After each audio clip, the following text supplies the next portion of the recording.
So guys, whilst Destiny 2 has a lot of issues going on with it right now, I feel like the biggest issue is in regards to the power and progression and basic leveling system within the game.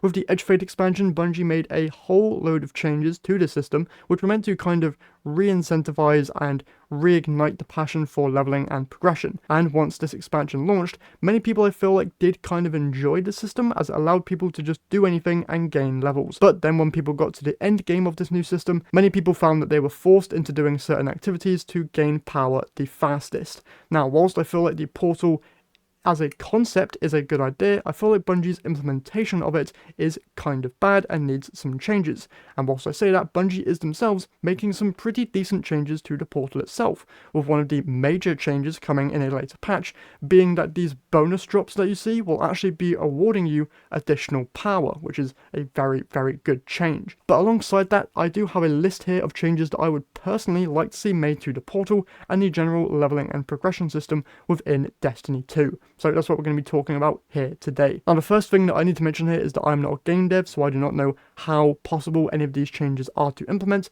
and also don't know how long it will take Bungie to implement any of these changes. I also don't know what future changes Bungie has planned, but they have mentioned that they're going to be making a roadmap and releasing that sometime soon, so maybe we'll get a little bit of a hint or tease as to future changes Bungie has in mind for these general systems. But with that all said, let's go over the main change here that I would like to see Bungie implement for basic leveling, and that is the decoupling of your character's power level to the actual gear and content that you have available to you. So as of right now in the game, you need to be a certain level to access the different tiers of loot. That, in my opinion, really sucks, as it requires you to spend a lot of time doing activities that you don't really like and getting terrible gear in order to then access the higher difficulty content that was basically the exact same content you were doing, but just a little bit more challenging and rewarding you with higher geared loot. For example, right now, if you were to just generally grind, the best way of doing so would be going into the solo ops and doing the fastest solo ops activity, that being Caldera. And once you got to different levels in the game, you would be unlocking the different difficulty options here. So if you're at 200 power, you'd be set to expert, and then once you got to 300 or 250, you would be then recommended to go and do master, which doesn't really increase the difficulty all that much due to your power level always progressing. And once you get to these higher difficulties, the amount of loot that you get decreases as you get to the higher levels, so it generally just isn't a great way to level. And whilst you're doing this, you're also going to be getting higher tiers of loot, which doesn't really feel all that great, considering that you're not really challenging yourself all that much and getting rewarded for it. So I feel like mainly tiered loot should be coming from doing harder and more challenging content. So, for example, I have a list here of where I think different tiered loot should be coming from in terms of the activities within the game. So first off, I feel like tier 1 to tier 2 loot should be coming from mainly patrols in the different destinations, as this is where many new players start out their gameplay experience here within Destiny, with them going to a specific destination and mainly interacting with public events. Now, I feel like if you're just looting and shooting in these general areas, tier 1 loot should be what you are expected to receive. But then if you go into these public events and actually activate the heroic version, this is where tier 2 loot should be coming from, or at least be the place you are first introduced to higher tiers of loot. This would then get people thinking that doing harder difficulty content gets them higher tiered loot, which is how it should be in this game in my opinion. Then, to get tier 2 and maybe some tier 3 and maybe even a rare chance at tier 4 loot, this is where the portal comes into play with the solo, fireteam and crucible ops. Now for tier 2 loot, I feel like this should be coming exclusively from the normal and advanced difficulty options, with the expert and master difficulty options giving you tier 3 and maybe a rare chance at tier 4 loot.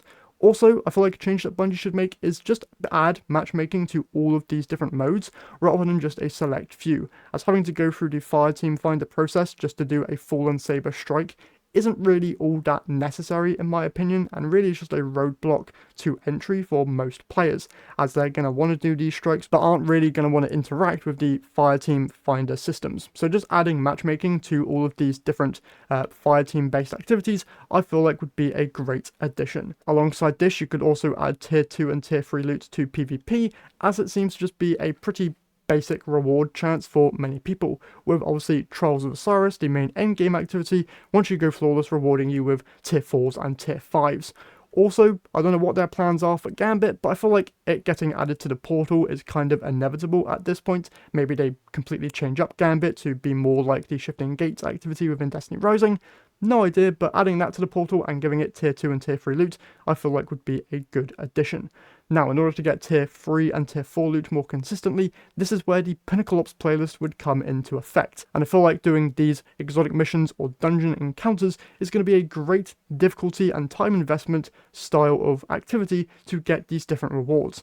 Also, you could be getting tier 3 and tier 4 loot consistently from the lower level raids, so that would be raids with 0 to 2 feats implemented into them.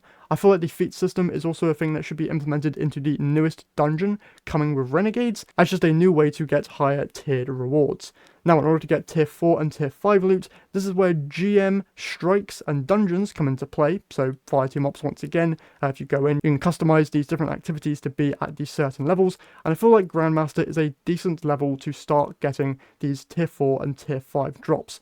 Alongside that, you could also implement tier 4 and tier 5 drops more consistently into the 3 to 4 feet raids, and also implement them into the time-limited events like Dawning, Solstice, and Festival of the Lost, as I feel like having higher tier rewards come from events that only last 1 week in a year isn't really all that bad and really would incentivize people to log on and start playing. And then if you want to be getting consistent tier 5 loot for my endgame players, this is where ultimate difficulty strikes and dungeons, as well as 5 feet raids would come into play, and also include contest modes into that as well, with 5 feet raids being the basis on what many contest mode raids are nowadays, and ultimate strikes and dungeons being kind of a way for many other people who don't want to interact with the contest mode raids, still being able to gain access to tier 5 loot. But basically just make it so that higher tier loot comes from harder difficulty activities and make people actually want to go and do those harder difficulty activities. Because right now, you can get tier 5 loot from doing anything in the game, which basically negates people going and doing harder difficulty content, which shouldn't be how this game works at all.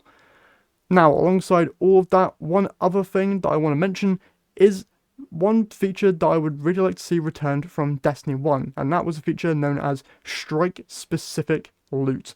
Back in Destiny 1, there were certain strikes that had exclusive loot tied to them. For example, one of the strikes that is currently in the game right now, Fallen Saber, used to have a rare chance of dropping an exclusive Warlock helmet. And I feel like adding strike-specific loot back into the game would just be adding another thing for people to go and grind. And with the current armor set bonuses that are currently in the game, I feel like this would be a really cool way of adding one-piece set bonuses to these strike-specific gear pieces, which could then bring certain perks that are specific to these different strikes. For the Fallen Saber Warlock helmet, you could get more arc resist or different effects whenever you take arc damage. Stuff like that I feel would just be nice. It's just an additional thing to go and grind, alongside just grinding general power levels and other legendary gear. And that's just really all I have to say on general power leveling and progression in the game right now. I really do feel like it should just be coming from the hardest difficulty of content and reward those people for actually going in and doing that more challenging content. Overall, these are just my thoughts though, however, and I would love to know your guys' in the comments down below. So be sure to share them, and we should hopefully be learning more about what Bungie plans to do with Destiny 2, hopefully in the near future. I'm expecting maybe some info in the next TWID. Fingers crossed, and maybe we also get a state of the game at some point soon, because I definitely feel like we are due an update from Tyson Green, the current game director. With that all said though, that is it for today's video. Hopefully you guys have enjoyed. If you did, if you could leave a like and subscribe to the channel, I would very much appreciate it. And with that all said, I'll see you all in the next one.